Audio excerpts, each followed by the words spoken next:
Hello, this is Peter with another video. So today I thought I'd do a video just showing all the bananas I've still got in the ground and will be removing very soon as the temperatures are going to plummet here in the UK over the next couple of weeks. This weekend coming up looks like we might get some frost again, and then usually once we get into December we get frost quite regularly at that point. So it's likely I'm going to have to dig these up in the next few days. So this first one here is the Dwarf Brazilian. It's the first year I put this one in the ground and it's done really well actually. Considering the cool summer we've had, it's done really well. I do have another one in a pot which hasn't grown as much, so definitely does much better in the ground, at least in my experiment.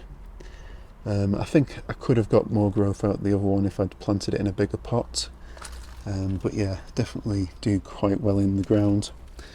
You can see my little lychee down there, seedling lychee. I'm kind of in two minds whether I should dig this up or just leave it here. When I do my winter protection for this clementine tree, I might include it in that section. So yeah, I'll decide when I get ready to do the protection for this in the this next weekend. Over here we have the Raj Puri. And this one is one I did grow in the ground last year here in the same location, and I brought it in over winter. It did lose some of its growth indoors. Some of it died back a little bit, but I'm pleased to say it has recovered and grown back. It has grown a little bit more this year, so it was a little bit smaller than this last year. It's not a huge plant, but it has done quite well in the ground considering the cool summer this year. I'm having a rethink about these colocasia though. As much as I like them, they do take over quite a bit. As you can see around here, they're taking over this space where the Raj Puri is. You can see these markings on the leaves. You can notice that on most of the bananas have this to some extent, and that's cold damage. It's not necessarily frost damage, it's just when the temperatures are close to freezing, you start to see these defects on the leaves. If it was frost damage, they would be completely singed and brown. I think some of the Musa baju leaves might have caught a light frost the other week, but not enough to actually freeze the leaves completely. And these ones seem to be mostly okay, and once it comes back inside it'll probably start pushing out another leaf. I say probably after a month or so it'll probably slow down again, and I want it to effectively go to sleep for the winter. So here in the middle is the Dwar Oronoko. The leaves are looking quite tatty now. Again, it's cold damage and also wind damage. See, these ones have been shredded in the leaves. The other two bananas are much more sheltered down there against the wall and the fence, with this one being in the middle and leaning quite far forward. It's hard to see at this angle, but it is leaning quite away from the wall. So these leaves are getting caught with the wind a bit more.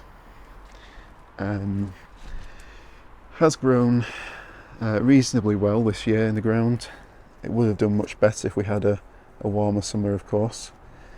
But one thing that was quite interesting with this one is it has actually put out a couple of pups. This one, I actually didn't notice it last time I looked at it, but it was here. And there is another small one here. It's like it's lost one of its leaves. It did have another couple of small leaves on it, I think, but it is there. I'm not going to separate them. I'm going to just take this whole plant out the ground and leave those pups attached to it and overwinter them together. Next along we have the manzano banana. Don't see any pups on this one, but again you can see the leaves are now starting to go pale the colour and getting these spots on them. So yeah, it's definitely ready to be brought in very soon. Again, they shouldn't be too bad as long as they stay above freezing. These ones, they can take a little bit of cold, but not too much. They're slightly hardier than the Cavendish types of bananas. I guess I might as well show the Musa baju quickly as well. For those of you that are wondering if I've covered it yet, you can see I've not. The leaves are completely shredded from the storms that we've had, but that's not a problem because they're going to be chopped off soon anyway. So what I'm going to do is I'm going to leave the leaves to get frosted off. Once they've been completely frosted, they'll drop down and be completely brown as well.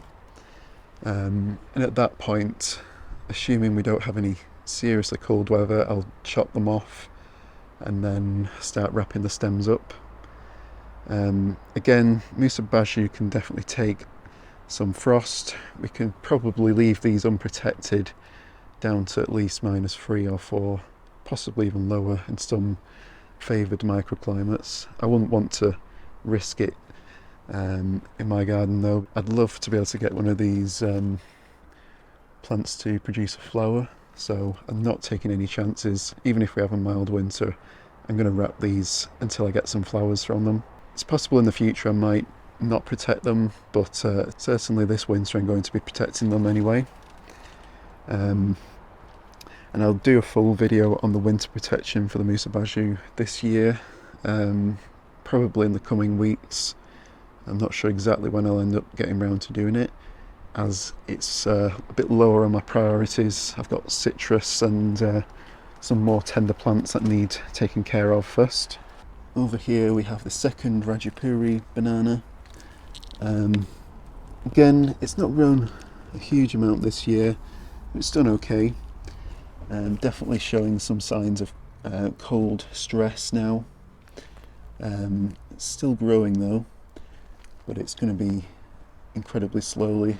So I'm going to get this brought in and like the others as well very soon. Caught my finger on some stinging nettles, but there is a little tiny super dwarf Cavendish pup here, which I'm still surprised is even alive, but it's probably not going to survive much longer. I will dig it up and see if I can bring it back into health indoors, but it's unlikely. Over here we have the Musa velutina. Yeah, this one's grown okay, not too bad I guess. I think next year I'll get these in the ground a bit earlier. I did get them in quite late in this bed here, so I'll probably try and get them in a little bit earlier, and hope that helps to get them to push out a little bit quicker. So yeah, that was just an update on some of the bananas I've got in ground. Definitely going to have to bring them in very soon, and as I mentioned before, I'm going to have a bit of a rethink on what I'm going to do with them next year, as there's not a lot of space with these colocasias here. I do like the effect with the colocasias between the bananas. It's just that they grow much quicker than the bananas, in our climate at least. Obviously in a tropical climate the bananas would grow much faster. This would probably be a fruiting size plant by now if it'd been in a warm climate. But yeah, I'll definitely keep everyone updated with how I get on with overwintering them. I don't know if I'll get time to make any videos on actually digging these out the ground, but yeah, I'm basically going to just be putting them in a pot and leaving them in a cool but dry place in the house, ideally away from any radiators. I'm not going to water them much, if at all, just the bare amount to keep them alive. That's what I did last year, and then yeah, in spring we'll have to bring them back out onto the patio, harden them off a little bit and then plant them in the ground again. And I'll definitely do videos next year on when I plant them. So yeah, that's just a video on the bananas. I've got plenty more in pots. Some are still on the patio, and then I've moved quite a lot of them into the new greenhouse, as the old one got completely destroyed, as I showed in my last video. So I had to move some of the ones I had in there, including all the Cavendish bananas, into this new greenhouse temporarily. And I will be moving those bananas into the house soon to make room for the citrus and some of the other plants that I'm going to be overwintering in the greenhouse this winter. So yeah, thank you all for watching. Don't forget to like and subscribe and hit the notification bell, and I'll be sure to keep you all updated with how the bananas get on. So yeah, thank you all for watching, and I'll see you next time.